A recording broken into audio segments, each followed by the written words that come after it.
Assalamualaikum warahmatullahi wabarakatuh. Waalaikumsalam warahmatullahi wabarakatuh. Innalhamdulillah nahmaduhu wa nasta'inuhu wa nastaghfiruh wa na'udzu billahi min shururi anfusina wa min sayyiati a'malina. May yahdihillahu fala mudilla lahu wa may yudlil fala hadiya lahu. Asyhadu an la ilaha illallah wahdahu la syarika lahu. Asyhadu anna Muhammadan abduhu wa rasuluhu la nabiyya ba'da. Allahumma shalli wa sallim wa barik ala Muhammadin wa ala alihi wa sahbihi wa mawala. Qala ta'ala ya ayyuhalladzina amanu taqullaha haqqa tuqatih wa la tamutunna illa wa antum muslimun. Ya ayyuhalladzina amanu taqullaha wa qulu qawlan sadida yuslir lakum a'malakum wa yaghfir lakum dhunubakum wa may yuti'illaha wa rasulahu faqad faza fawzan 'azim.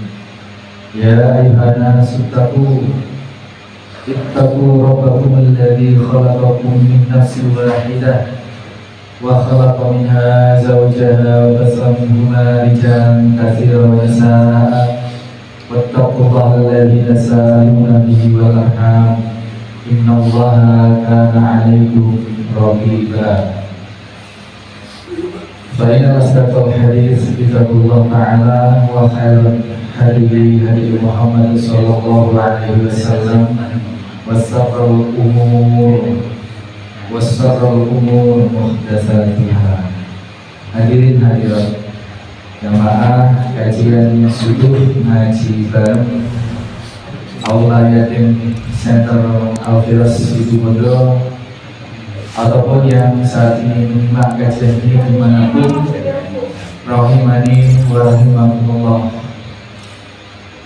Hadis berikut hadis sangat familiar, pendek, tetapi kali ini akan kita selami dari sisi-sisi yang orang sering bahkan melupakan, atau karena sangat familiarnya hadis ini, sangat populernya kalimat Nabi Shallallahu Alaihi Wasallam dalam hadis ini, maka seolah-olah seperti hal yang sudah biasa, yang ya seperti halnya normatif begitu saja.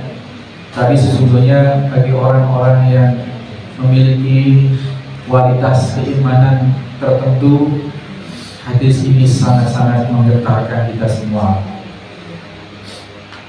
Hadis yang ke-10 di dalam bab mujahadah, dalam bab bersungguh-sungguh kita menghamba kepada Allah Subhanahu wa taala, bersungguh-sungguh di dalam menjalankan ketaatan, bersungguh-sungguh di dalam kita meninggalkan larangan. Dan kesungguhan menjalankan ketaatan dan meninggalkan larangan itu senantiasa berada dalam 3 aspek, yakni aspek qalbiyah, aspek lisaniyah, dan aspek al-jawariyah.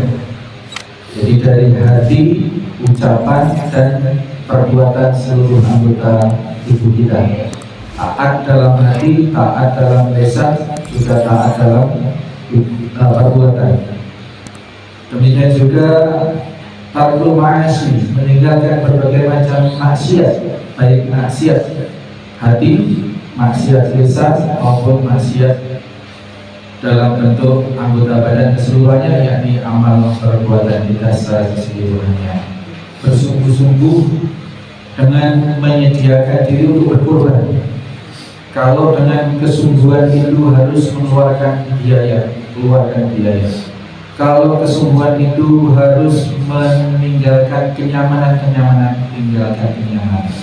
Bahkan dalam level yang paling tinggi, kalaupun kesungguhan itu harus dibuktikan di sisi Allah dengan menumpahkan darah kita, merelakan nyawa kita, maka kita relakan darah dan nyawa kita. Ini adalah mujahadah yang dimaksud, tidak sekedar kesungguhan, tetapi kesungguhan yang disertai dengan kerelaan berkorban.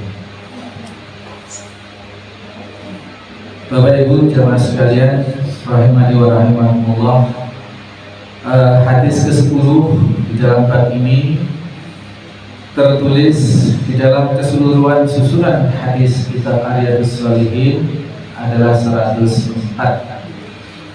Al-Ashiru, hadis yang ke-10, kata Imam Nawawi rahimahullah ta'ala sebagai mu'alif dan sebagai penulis kitab ini, dinukilkan, dituliskan An Anas radhiyallahu anhu, dari sahabat Anas radhiyallahu anhu, An Rasulillah sallallahu alaihi wasallam qala, bahwasanya dari Nabi sallallahu alaihi wasallam, kalimat ini telah dikatakan oleh Nabi, yatsbahul mayyita salasatun, mayit atau orang yang meninggal ketika akan dimakamkan itu diikuti oleh 3 perkara. Ahluhu, yakni keluarganya, keluarga yang mati. Wamaluhu, hartanya, harta orang yang mati yang dimaksud. Wa amaluhu, dan amal perbuatannya.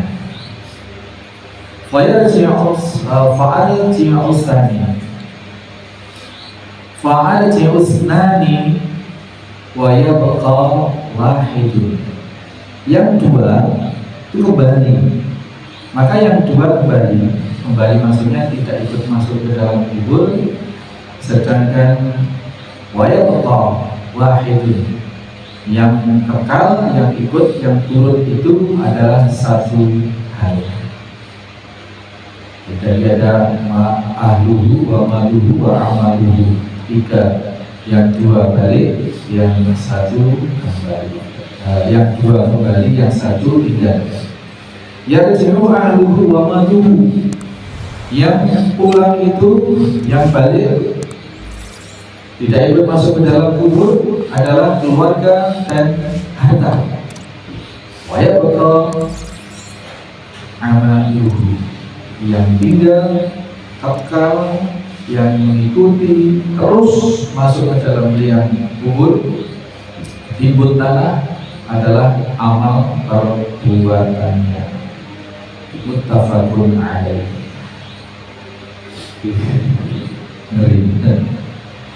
Baru saja kita di lingkungan ini alhamdulillah ada tangga depan kita meninggal dunia. Beliau ibunda kita semua, kita kenal dengan perjuangan beliau di dalam dakwah luar biasa, dan qadarullah diberi umur relatif sangat panjang dibanding dengan teman-teman seusia beliau. Kita familiar di mana-mana, kita panggil Ibu Sempat. Tidak banyak yang tahu namanya, bahkan tetangga sekitar itu nggak tahu, nggak tahu. Bahkan ketika Ustaz Hasan mendoakan di makam itu, beliau tidak tahu namanya juga, hanya disebut yang tersebut, jenazah yang tersebut ini. Nah, dia tidak tahu namanya. Benar dengan Ibu Sempat. Allah yarhamha, mudah-mudahan Allah merahmati beliau.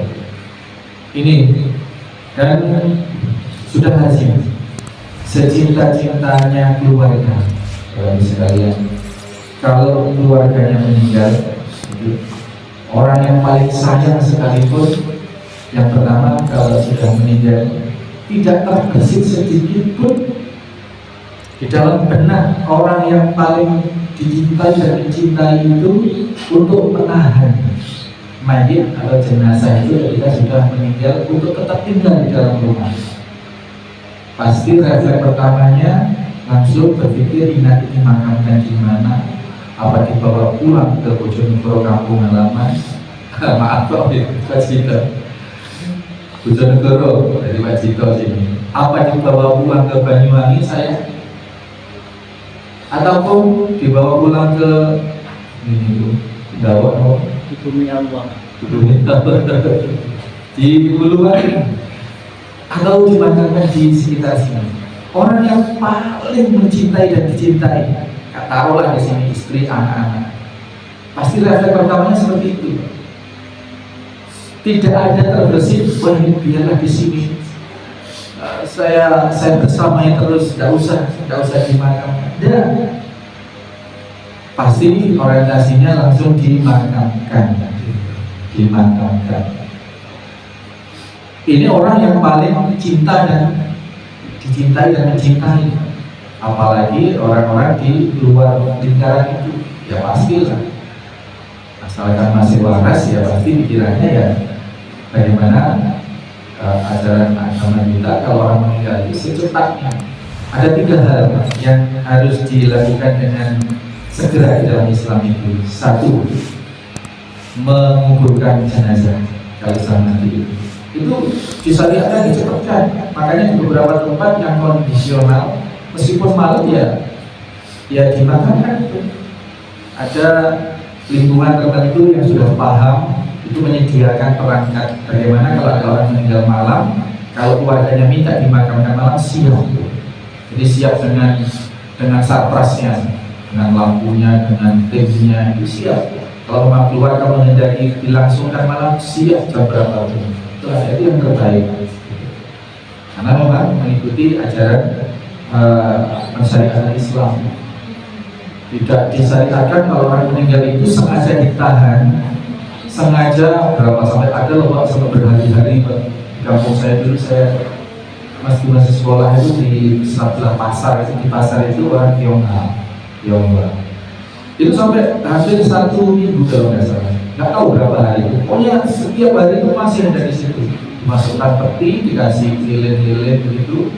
Wah, itu sampai berhari-hari. Nah, di dalam Islam syariatnya jelas segera. Ya tunda 1-2 jam biasa. Mungkin masih nunggu keluarganya yang jauh, masih perjalanan, masih diperkirakan nutut untuk ditunggu gitu.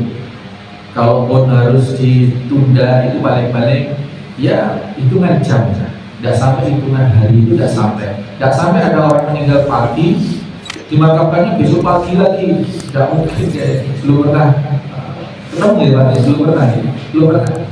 Yang ada meninggal sore begitu, asar atau menjelang maghrib, karena nggak mungkin atau masih nunggu saudaranya, ya besok pagi. Kadang-kadang sudah gitu. Itu maksudnya hitungan jam, tidak pernah sampai berhari-hari. Menguburkan jenazah itu sesuatu yang disyariatkan untuk dilakukan dengan segera. Yang kedua, membayar hutang. Hati-hati, membayar hutang ini harus jadi prioritas orang beriman. Karena apa? Jangankan kita orang biasa, sedangkan mujahid, sedangkan orang syuhada, orang mati di medan perang membela agama, itu sudah kematian tertinggi. Itu pun masih tidak diterima amalnya, masih belum diperkenankan masuk surga sebelum urusan hutang-hutangnya dengan manusia itu diselesaikan. Dan satu-satunya selain orang kafir, pastinya selain orang kafir, orang munafik, Rasul tidak mau mensolati orang jenazah yang masih meninggalkan hutang bersama manusia. Pernah seorang sahabat meninggal, kemudian Rasul mengetahui itu masih punya tanggungan hutang. Rasul tak mau sholat. Kemudian para sahabat akan menjamin, ya Rasulullah, hutang si fulan ini saya jamin saya akan bayar. Oh kalau begitu, ini hutang. Maka hutang ini mengerikan. Hutang ini mengerikan. Sedemikian dia bisa menjadi penghalang urusan kita di akhirat kelak kalau tidak diselesaikan. Kan kadang orang ngutangnya itu merasa wajib, bayarnya ini merasa mubah gitu.